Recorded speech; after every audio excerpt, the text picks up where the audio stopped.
প্রিয় শিক্ষার্থী বন্ধুরা, আসসালামু আলাইকুম। ওয়ান সলিউশন পয়েন্টের পক্ষ থেকে সকলকে জানাই স্বাগতম। আজকে আমরা আলোচনা করব দশম শ্রেণীর গণিতের ৮.১ অধ্যায়ের উপপাদ্য ১৯ নিয়ে। আমরা কিন্তু গত পর্বে উপপাদ্য ১৮ নিয়ে আলোচনা করেছি।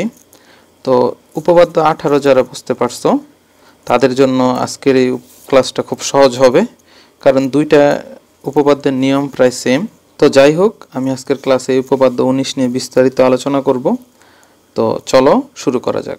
তো উপপাদ্য ১৯-এ কি বলা হয়েছে দেখো, বৃত্তের কেন্দ্র থেকে সমদূরবর্তী সকল যা পরস্পর সমান।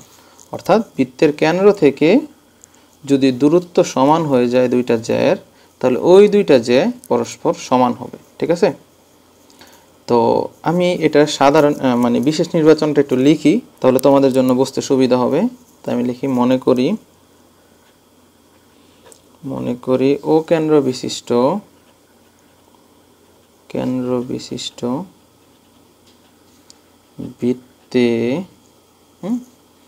বৃত্তে এ বি ও সিডি দুটি জ্যা, বৃত্তে এ বি ও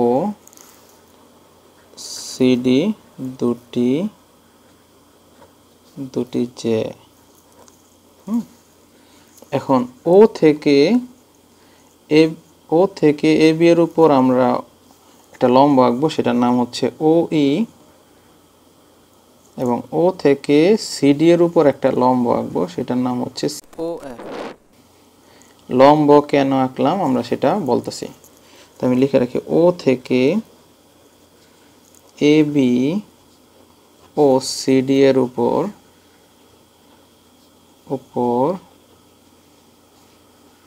যথাক্রমে ও ই ও ও এফ লম্ব আঁকি। আমরা লম্ব আঁকি। তাহলে আমাদের কি প্রমাণ করতে হবে? আমাদের প্রমাণ করতে হবে যদি ও ই এবং ও এফ এই দুটার দূরত্ব সমান হয়,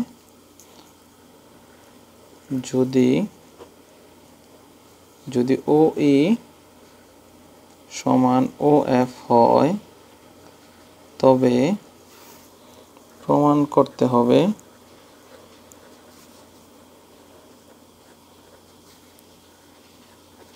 কি প্রমাণ করতে হবে? প্রমাণ করতে হবে এ বি সমান সমান সিডি।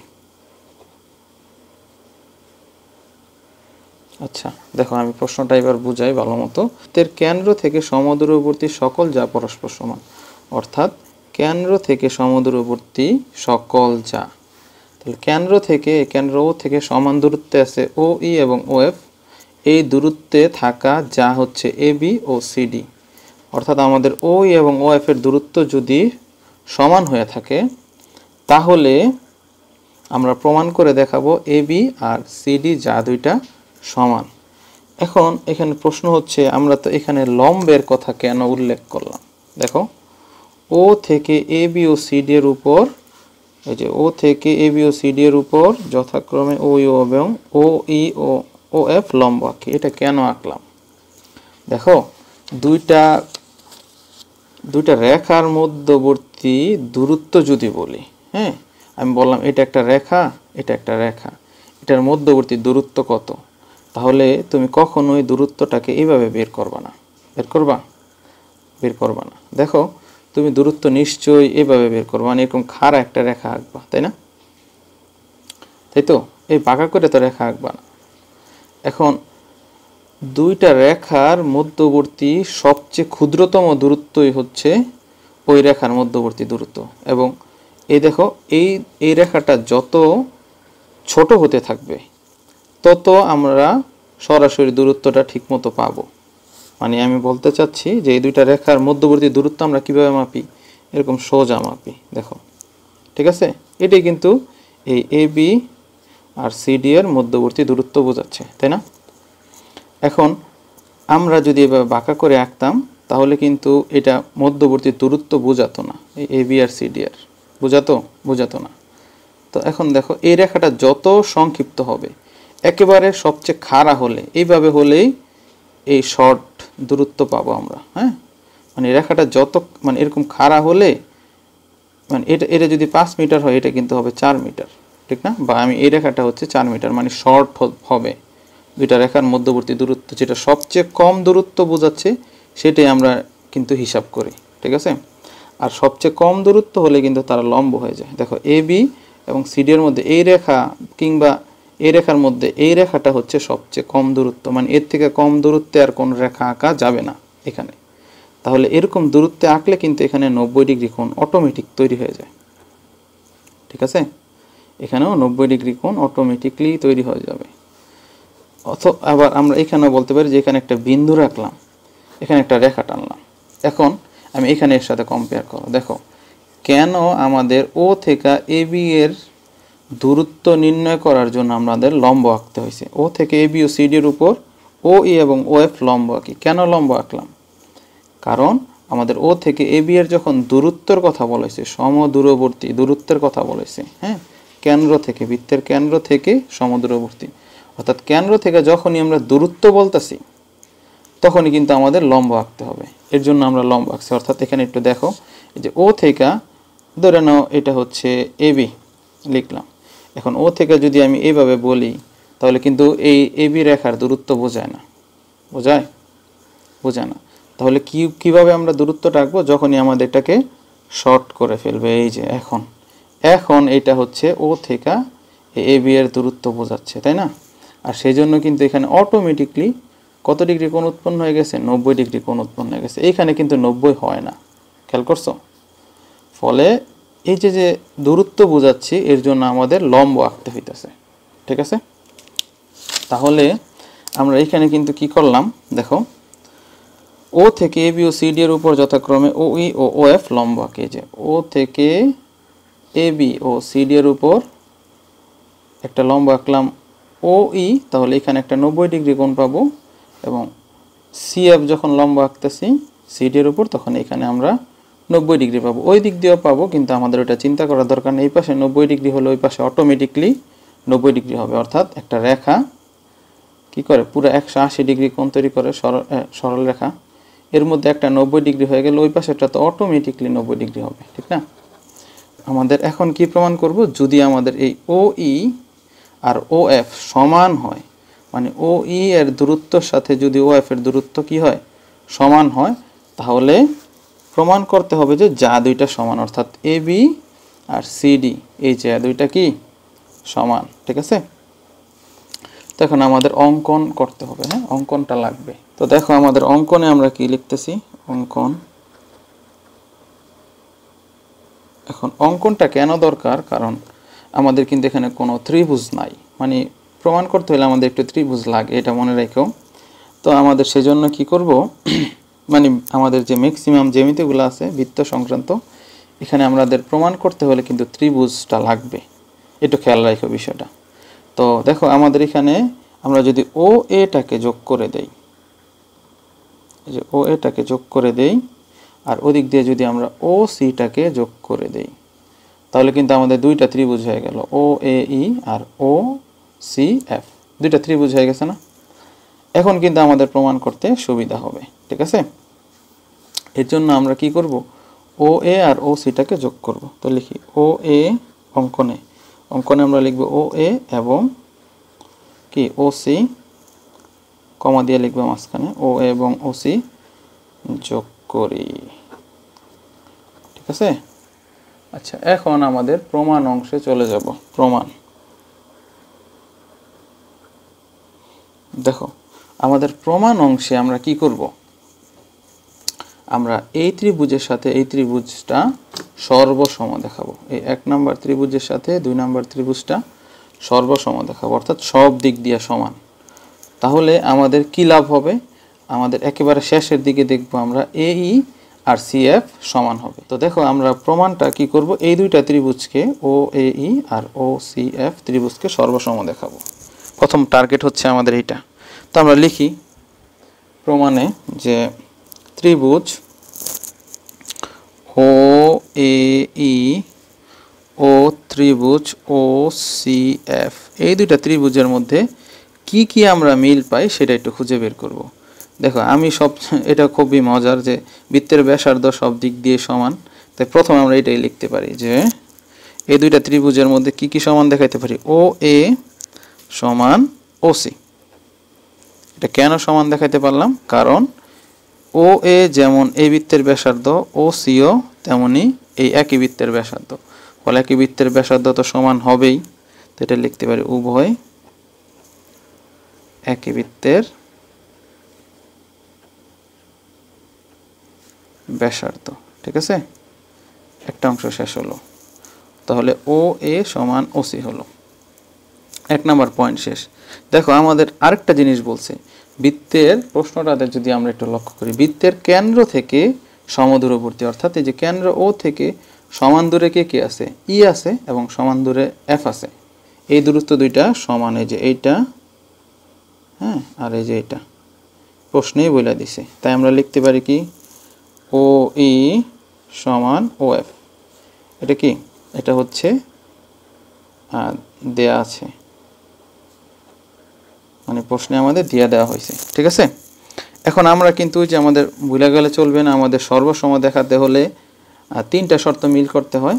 একটা হচ্ছে এই 3টার মধ্যে আমি মিল করতে পারছি অন্ততপক্ষে 2টা, একটা মানে এবং 2টাই বাহু আমরা দেখাইছি, ও ই ও এফ আর ও এ আর ও সি বাহু দেখাইছি।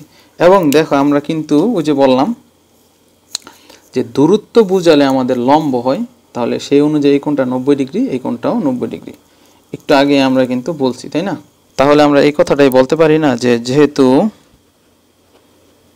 কি, এই যে ও ই কার উপর লম্ব, এ বির উপর লম্ব, যেহেতু ও ই লম্ব এ বি এবং ও এফ লম্ব সিডি, যেহেতু লম্ব হয়েছে তাই আমাদের এই ই কোণ এবং এই এফ কোণটা সমান হবে। তাহলে আমরা কিন্তু এই শুধু ই কোণ আর এফ কোণ লিখে দিব না, আমরা 3টা পয়েন্টের সাহায্যে লিখব এই ই কোণটাকে। তাহলে আমরা লিখব কোণ ও ই এফ, ও ই এ, এই যে 3টা পয়েন্ট ও ই এ সমান কোণ ও এফ সি, ও এফ সি সমান এক সমকোণ, এক সমকোণ, এটাকে 90 ডিগ্রিও বলতে পারি, তাই না? তাহলে আমরা এক সমকোণই লিখব, যেহেতু এক সমকোণ হয়ে গেছে। তাহলে দেখো এখানে এক সমকোণের পরিবর্তে 90 ডিগ্রিও লিখতে পারো। তো যাই হোক, আমি এক সমকোণই লিখলাম। তো এখন দেখো, তাহলে এই দুইটা ত্রিভুজ কি হয়ে গেল, সর্বসম হয়ে গেছে, তাই না? কারণ সর্বসম হওয়ার জন্য যে শর্তগুলা লাগে সেটা কিন্তু ফুলফিল করছে। দেখো 2টা বাহু এবং একটা কোণ। দেখো আমি কি বলছি, সর্বসম হতে হলে কি লাগবে, মানে এই 3টা শর্তের মধ্যে 2 নম্বর শর্তটা কিন্তু ফুলফিল করছে, 2টা বাহু সমান হয়েছে এবং একটা কোণ সমান হয়েছে। তাই এই 2টা ত্রিভুজ সর্বসম। ঠিক এইখানেও এই 2টা ত্রিভুজ সর্বসম হয়েছে। ঠিক আছে, তাই এটা সর্বসম হয়ে গেছে। তাহলে আমরা সেটাই লিখি। সুতরাং ত্রিভুজ ও ই, আচ্ছা ও ই এ, ও কাটা দিয়ে লিখি, সুতরাং ত্রিভুজ ও ই এ, এই যে ও ই এ সর্বসম, এই যে সর্বসম চিহ্ন, তারপর ত্রিভুজ ও এফ সি, এই 2টা ত্রিভুজ কি হয়ে গেল, সর্বসম হয়ে গেছে, সব দিক দিয়ে সমান হয়ে গেছে। তাই আমাদের কি সমান হবে, এ ই আর সি এফ সমান হবে। তাই এ ই সমান সি এফ। ঠিক আছে, এখন আমাদের তো পুরো জায়ের কথা বলছে, বৃত্তের কেন্দ্র থেকে সমদূরবর্তী সকল যা পরস্পর সমান। আমাদের দেখাতে হবে এ বি যা আর সিডি যা সমান। আমরা পেলাম কি, এ ই আর সি এফ সমান। ওই যে আমরা আগে একটা জিনিস প্রমাণ করছিলাম যে যদি কোনো বৃত্তের জায়ের উপর লম্ব আঁকা হয়, হ্যাঁ, যদি এটা যা হয়ে থাকে, যে রেখাটা এ বি যদি যা হয়ে থাকে আর এর উপর যদি আমরা লম্ব আঁকি, তাহলে লম্ব এই জাটাকে কিন্তু সমান 2 ভাগে ভাগ করে। ঠিক আছে, এটা কিন্তু আমরা জানি যে লম্ব বৃত্তের কেন্দ্র থেকে যদি আমরা লম্ব আঁকি, সেই লম্বটা ওই জায়ের কি নির্দেশ করে, মানে ওই জায়ের মধ্যবিন্দুটা প্রকাশ করে কিন্তু। হ্যাঁ, তাহলে আমাদের এই যে এ বি যাকে এবং এ বি যাকে কিন্তু এই লম্বটা সমান 2 ভাগে ভাগ করছে, অর্থাৎ এ ই আর ই বি সমান। ঠিক একইভাবে ও এফ লম্বটা কিন্তু সিডি যাকে সমান 2 ভাগে ভাগ করছে, অর্থাৎ সি এফ আর ডিএফ এই দুইটা অংশে ভাগ করছে, তাই না? তাহলে দেখো এই আর সিএফ সমান পাইছি। তো এখন এইটা কিন্তু এ বি এর অর্ধেক, তাই না? তাহলে আমরা কিন্তু এটা লিখতে পারি, বা এই এর পরিবর্তে লিখতে পারি হাফ এবি, মানে এবিকে 2 দ্বারা ভাগ করলে এই পাবো সেটা। তাহলে এ ইকুয়াল এবি বাই 2। আবার সিএফটা হচ্ছে এই সিডি এর অর্ধেক, তাহলে আমরা লিখতে পারি সিডি বাই 2 এই সিএফ এর পরিবর্তে। এখন পাশে আমরা কারণ হিসাবে বলবো ওই যে আমরা এখানে একটা কথা লিখতে পারি। কথাটা লিখলেই হবে বৃত্তের কেন্দ্র থেকে জায়ের উপর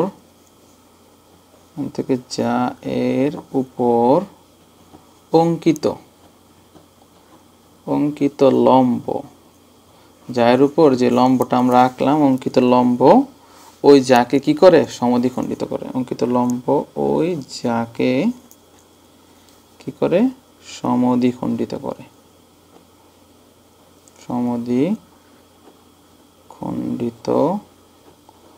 করে।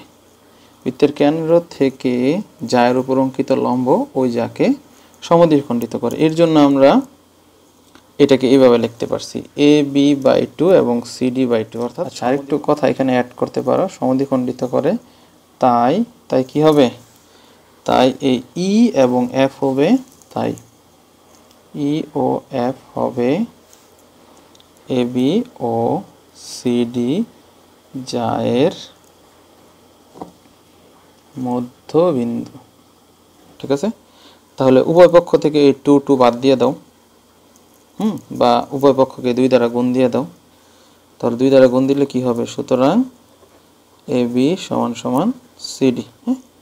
মানে আমি কি করলাম, আমি উভয় পক্ষকে, এটা লেখার দরকার নাই, আমি যদি উভয় পক্ষে এখানে একটা 2 গুণ করতাম, এখানে একটা 2 গুণ করতাম, এই 2 কাটাকাটি যেত, ফলে কি থাকতো, এ বি সমান সমান সিডি, যেটা আমাদের প্রমাণ করতে বলছে। ঠিক আছে? তাহলে এটাই প্রমাণিত।